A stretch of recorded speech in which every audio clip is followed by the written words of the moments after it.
এবার ফিফা বর্ষসেরা দৌড়ে বিনি রদ্রি, লড়াই করবেন মেসিও।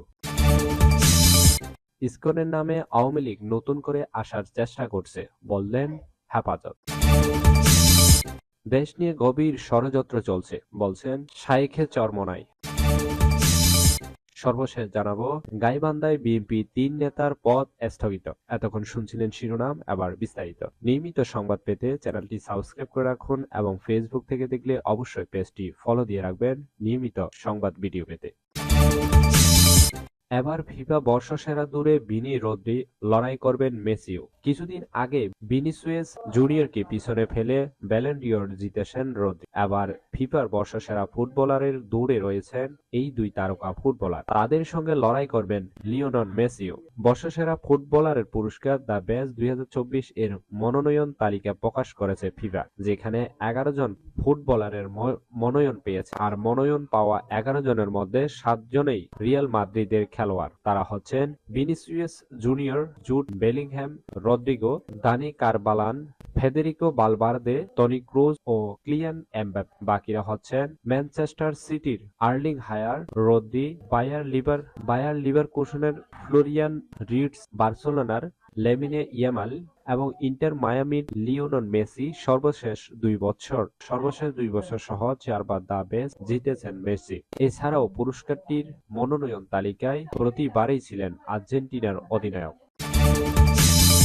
ইসকনের নামে আওয়ামী লীগ নতুন করে আসার চেষ্টা করছে, বলছেন হেফাজত। ইসকনের নামে আওয়ামী লীগ আবার নতুন করে আসার চেষ্টা করছে বলে মন্তব্য করেছেন বাংলাদেশ হেফাজতে ইসলামের নায়েবে আমির আহমদ আলী কাশেমি। নামাজের পর বাইতুল মোকাররমের উত্তর গেটে ইসকন নিষিদ্ধের দাবি ও চট্টগ্রামে আইনজীবী হত্যার প্রতিবাদে আয়োজিত বিক্ষোভ সমাবেশে তিনি এ কথা বলেন। বাংলাদেশে এখন পর্যন্ত কোনো হিন্দু ভাইয়ের গায়ে একটি ফুলের টোকাও পড়েনি। ফাঁসিবাদীদের দূষরদের ফাঁদে পা দেওয়া যাবে না। সমাবেশে হেফাজতে ইসলামের সিনিয়র যুগ্ম মহাসচিব জুনায়েদ আল হাবিব বলেন, আওয়ামী লীগ ইসকনের উপর বর করে আবারও আসতে চায়, কিন্তু এদেশের মানুষ তা হতে দেবে না।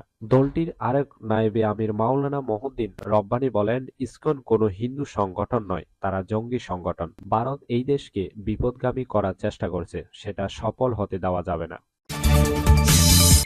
দেশ নিয়ে গভীর ষড়যন্ত্র করছে, বললেন শাইখে চরমোনাই। দেশ নিয়ে গভীর ষড়যন্ত্র চলছে বলে মন্তব্য করেছেন ইসলামী আন্দোলন বাংলাদেশের আমির ও শাইখে চরমোনাই মুফতি সৈয়দ মোহাম্মদ রেজাউল করিম। চরমোনাই মাহফিল ময়দানে ইসলামী ছাত্র আন্দোলন বাংলাদেশ আয়োজিত ছাত্র গণজমায়েতের প্রধান অতিথির বক্তব্যে এই মন্তব্য করেন তিনি।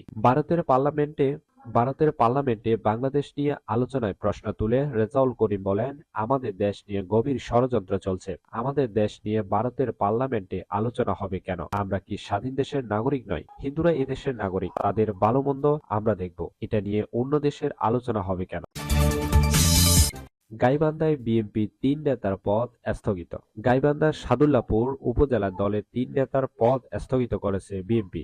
সংগঠন বিরোধী কার্যকলাপে জড়িত থাকার অভিযোগে উপজেলার কামারপাড়া ইউনিয়নের বিএনপির সভাপতি শাহ সৈকত আলী মানিক, সাধারণ সম্পাদক শহীদুল ইসলাম সোনা ও সাংগঠনিক সম্পাদক সাইফুল ইসলাম জাহাঙ্গীরের দলীয় পদ স্থগিত করা হয়েছে। সাদুল্লাপুর উপজেলা বিএনপির শামসুল হাসান শামসুল ও সদস্য সচিব আব্দুস সালাম মিয়ার যৌথ স্বাক্ষরে পদ স্থগিত সংক্রান্ত পত্র জারি করা হয়েছে। বিষয়টি নিশ্চিত করেছেন সাদুল্লাপুর উপজেলা বিএনপির সদস্য সচিব আব্দুস সালাম মিয়া। সাদুল্লাপুর থানার ওসি তাজ